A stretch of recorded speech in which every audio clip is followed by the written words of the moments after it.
มันนี่เรียนซิมูเลชันเรียนโปรแกรมซิมูเลชันคือไม่เล่นก้อนพักนี่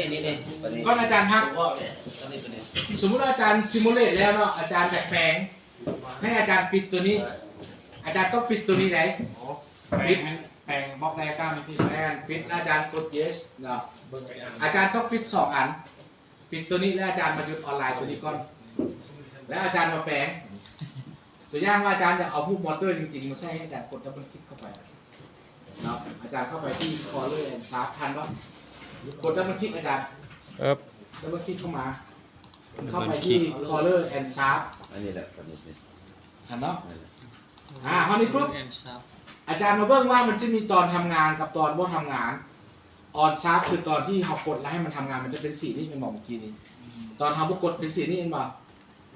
สมมติว่าเขาเบิ่งออนชาร์ปอาจารย์ชื่อว่าอาจารย์เข้าจากออนชาร์ปเนาะใช่เลยแล้วอาจารย์ไปเลือกหามอเตอร์มันอยู่ในโหมดของแบ็คแอนด์วาลอาจารย์อาจารย์ไปเลือกคำว่าปั๊มเห็นป่ะอาจารย์จะมีปุ่มปั๊มขึ้นมาเลยทำอาจารย์แบ็คแอนด์วาลอาจารย์เลือกไปที่ปั๊มอาจารย์ก็เลือกเอาอันนี้คือฮุบมอเตอร์ที่มันมีให้อาจารย์อาจารย์ก็เลือกอาจารย์มักฮุบแรงฮุบที่อาจารย์เลือกจะต้องเป็นฮุบที่คิดว่าตอนที่มาทำงานที่ให้เป็นสีอย่างอาจารย์ตอนทำงานให้เป็นสีแดงตัวอย่างอาจารย์เป็นสีแดงคลิกสีแดงอาจารย์กดโอเคตอนทำงานเป็นสีแดงตอนพอทำงานจะเป็นสีอย่างอันนี้เรียกเป็นอาจารย์เอาสีเท้าคนละครึ่งทางกดโอเคบอทำงานเป็นสีนี้ทำงานเป็นสีนี้ถือว่าบททำงานเป็นอยากกดโอเคสีเทาสนุกอาจารย์จะได้ฮูมอเตอร์มาทีนี้อาจารย์กดซิมูเลตกด yes to on เซฟกดดีแบ็กซิมูเลตกดสตาร์ทซิมูเลตก่อนบอกแม่กดอัน9ให้อาจารย์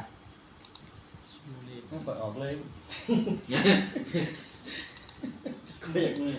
ปึ๊บอาจารย์กดสตาร์ทสุดยอดมากเห็นเนาะอาจารย์กดสตาร์ทข้างไว้กดได้ปะปั๊มก็จะกลายเป็นสีแดงฉะนั้นเวลาเขายื่นหน้าจอสกาด้ามันก็จะเห็นมาว่ามีวาล์วสีเขียวสีแดงสายไฟขึ้นสีเขียวสีแดงหมายถึงมันทำงานไม่ทำงานมันตั้งอันนั้นคือการเขียนสกาด้าอาจารย์เขาเทสเนาะอาจารย์แมนเข้าทูเทสทูสตาร์ทโหลดโอเคอาจารย์ลองเปลี่ยนอาจารย์วิธีกดซิมูเลตนั่นจะใส่อะไรข้อนี้อะไรจ้ะเข้าทูนเราเลือกเทสเข้าจากหน้าจอตรงดีไซเนอร์เลือกอาจารย์เลือกเข้าจากหน้าจอตัวนี้เข้าไปที่ทูนเลือกเทสหรืออาจารย์ที่กดคอนโทรลที่ก็ได้อันนี้คือช็อตคัทที่คอนโทรลที่โบซิมูเลตได้ไหมเสร็จเลยอย่างนี้ขาดน้อยขามันน้อยตัดแม่สิกาบาลเด็กมาบอกจอจ้ะดีอาจารย์ลงก็ได้บุญยักษ์อาจารย์นี่คือเดียวUSB ยังไงเรามากิน USB มีไฟอาจารย์แล้วนี่อาจารย์พอเอาได้เลยบอกพอได้เลยอาจารย์พอก๊อปลงแล้วก๊อปปี้อาจารย์ก๊อปปี้มาลงบนเดียวก็ได้อาจารย์พวกเขา10 นาทีคอมอาจารย์ตัวไม่เขาจะเอาตัวไหนให้